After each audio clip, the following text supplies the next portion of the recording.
Saan ba nag-umpisa at paano lumala ang sigalot o hindi pagkakaunawaan sa pagitan ng Marcos administration at ng pamilyang Duterte kasama ang mga Duterte vloggers at kanilang mga supporters? Noong 2022, ang ganda ng simula dahil unity, pagkakaisa between Marcos and Duterte, kaya nga Bongbong Marcos noon for President, Mayor Sara for Vice President. Nagsama sila. Okay? So maganda ang simula. Dahil yan ang pag-asa. Unity naman talaga, pagkakaisa ang solusyon sa problema ng bansa. Pero nung magsimula po na bumatikos ang dating Pangulong Duterte na ama ni Sara Duterte na mga personal na atake at iba pa. Okay? Pag-aakusa na bangag si Pangulong Marcos, korap ang gobyernong ito, mahina itong gobyernong ito, weak leader daw, dun po nag-umpisa yun eh.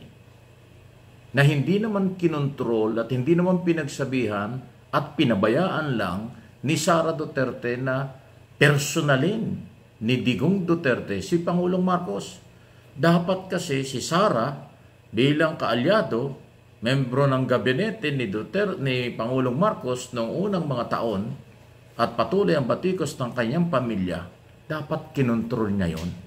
Delikadesa, pwede niya sabihin sa kanyang ama at sa kanyang mga kapatid, aba dahan-dahan kayo, ako ang Vice President, kaalyado ko ang gobyernong ito, huwag naman yung personalin ang Pangulo. Dapat ganon. Pagkakaisa, magtulungan tayo. Dapat ganon. Hindi po eh. Kinonsente dahil hindi niya pinagsabihan. Pinabayaan niya na araw-araw halos every other day o weekly sa mga rally, press conference, interview, puro panlalait ang ginawa ni Digong Duterte, ni Basti at ni Pulong at ng mga vloggers ng mga Duterte laban kay Pangulong Marcos. Hindi naman po sumasagot si Pangulong Marcos. Halos ilang taon, 2 taon pinabayaan niya, sige lang ang trabaho, hindi sumagot. Sumagot lang ang Malacanang nung kuhayan nila bilang Malacanang press officer, communication undersecretary si Attorney Claire Castro bilang vlogger, broadcaster at abogado. Doon ho nagsimulang sumagot lang sila. Pero bago dumating yan, marami na pong nangyari. Okay? Hindi sumagot ang Malacanang sa mga personal na batikos ni Duterte. Pero ang Kongreso in aid of legislation, Committee on Appropriation, trabaho nila na mag-imbestiga. Alamin kung saan ginagamit ang pera ng bayan. Alamin kung anong mga batas ang maaaring nilabag at dapat ay amyendahan o gawin in aid of legislation. Committee on Appropriation na silip saan ginamit ni Sara Duterte ang kanyang budget sa Office of the Vice President at noon ay Secretary ng Department of Health at Department of Education. Doon nagsimula yan. Nasundan ng Quadcom na nag-imbestiga tungkol sa illegal na pogo, illegal drugs at pagbili ng libu-libong hektarya ng mga lupa dito sa Luzon at iba pang parte ng bansa na ang mga Chinese national na nakapasok dito during Duterte administration. Nagsunod na investigasyon, hindi lang Quad, ay ang Tradcom. Tungkol naman sa resolution ni Congressman Valeriano ng 2nd District ng Maynila, gustong alamin kung saan ginamit ang confidential at intelligence fund ng Office of the Vice President. Yun ay trabaho ng Kongreso, walang kinalaman ng Malacanang. Pero patuloy nilang binubugbog at pinipersonal si Pangulong Marcos. Mahinang Pangulo, bangag na Pangulo, korap daw ang gobyerno, puro ganon. At pati ang Kongreso.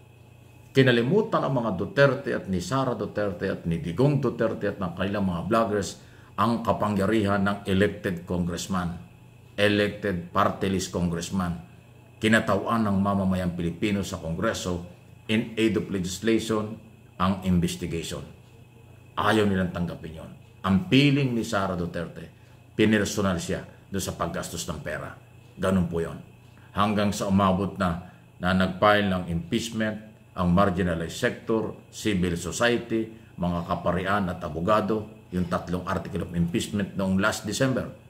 Pero hindi po yun ang pinakailaman ng Kongreso at ng mga mambabatas. Gumawa sila ng bagong article of impeachment na sila mismo ang complainant. Sila mismo ang nag-endorso. Sila ang pumirma sa endorsement na 284 kung di ako nagkakamali. Dahil sila yung nakadiscover ng mga ebidensyang pinagdududahan kung paano ginastos ng Office of the Vice President ang pera. Yun po yung nangyari. At naipasa sa Senado ang article of impeachment. So lahat ay nasa tamang proseso. Yung karapatan ng Kongreso, karapatan ng mamamayan, sumailalim sa proseso.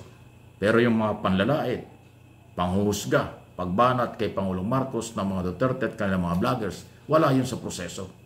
Kung meron silang kalayaan na maghayag at mag-akusa, wala namang pagpapatunay. Until now, wala silang naipakitang kahit anong dokumento na magpapatunay na bangag ang Pangulo, mahina ang Pangulo.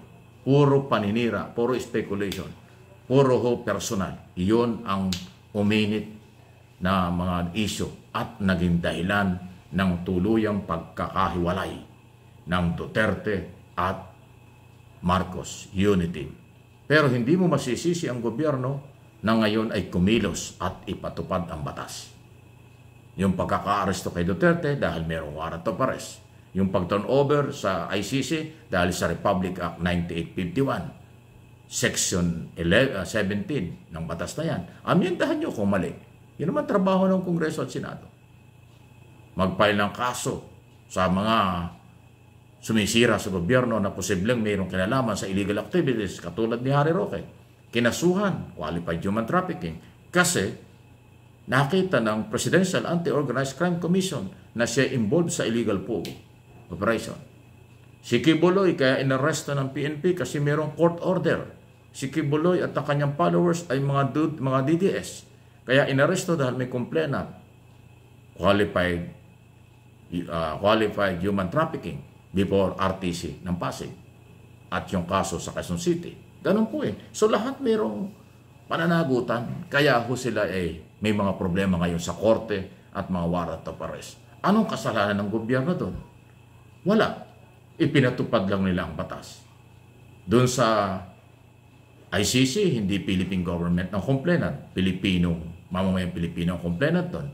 Hindi si Pangulong Marcos, hindi ang kanyang administration. Ganun po, kalinaw yun. Yung kinakaharap ngayon ng mga na-impeachment at mga kaso ni Sara Duterte sa DOJ at saka sa Senado, ang complainant doon, mamamayang Pilipino, at ang mga congressman bilang kinatawan ng mamamayang Pilipino. Dahil yan ang tamang rule of law. Pagpapatupad ng batas. Ang impeachable official, pwede mong ipahil ang impeachment laban sa kanila, katulad ni Sara Duterte at iba pa. Kahit ang Pangulo, pwede nilang kasuhan o magpahil silang impeachment kung meron silang sapat na ebidensya. Ganun po yung proseso. So, sino ngayon ang mali? Kayo pong nanonood at nakikinig sa aking mga channel, itong MA Pinoy TV at yung kabilang channel natin, Mike Abby Opinion, sa dami na po ng video tinalakay natin dito. Yan po yung mga nangyayari. Sino ang may pagkukulang? Sino ang tama rito? Sino ang mabuso? Malaya po kayong mag-comment, mag-react. Basahin lang, pakinggang mabuti ang aking sinasabi bago mag-react para hindi naliligaw. Huwag kayong gumaya doon sa mga troll. Hindi alam ang topic, nagre-react, kaya suntok sa buwan ang kanilang topic.